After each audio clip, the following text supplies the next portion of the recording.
Unë e kam thonë shumë herë dhe nuk hezitoj ta them edhe përballë jush që shqiptarët për fat keq vazhdojnë ta kenë një fenomen shumë të shëmtuar e quajtur harres.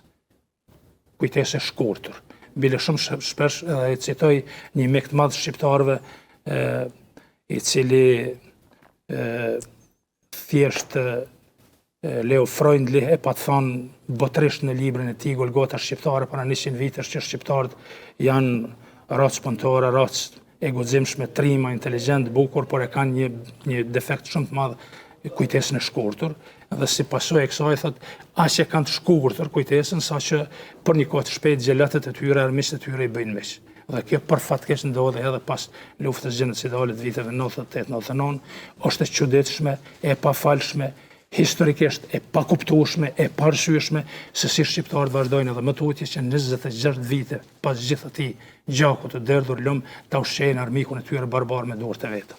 Çdo ditë ja çojnë milionat Serbisë fashiste, Beogradit fashist në arkën e shtetit të tyre, e bëjnë faktor kryesor ekonomik dhe ushtarak Serbin me duart e veta, me gjakun, me djersën e fëmijëve të vet, dhe pa fije turpi vazhdojnë të mbeten të tillë, dhe unë shpesh ju them si zemërplasur, kjo është kategoria njerëzve trush për larë, thënë vetvrasës. Për fat keq nuk janë pak, janë shumë.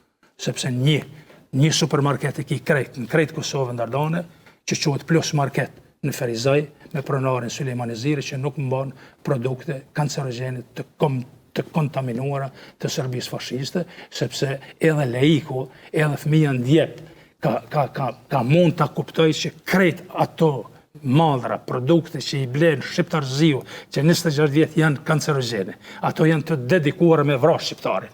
S'kanë mojt me na vra krejt në luft, tash përmes madrave, përmes ushqimeve, e tjerë. Ne vazhdojmë t'ju bëjmë thirrje, edhe në për intervista, emisione, ekspozita, libra, filma, mos e vrani veten se është definitivisht e pafalshme. Dhe nuk ka racë në botë që ju ka përsërit gjenocidi 5 herë mrena 100 vite siç ju ka përsërit shqiptarëve.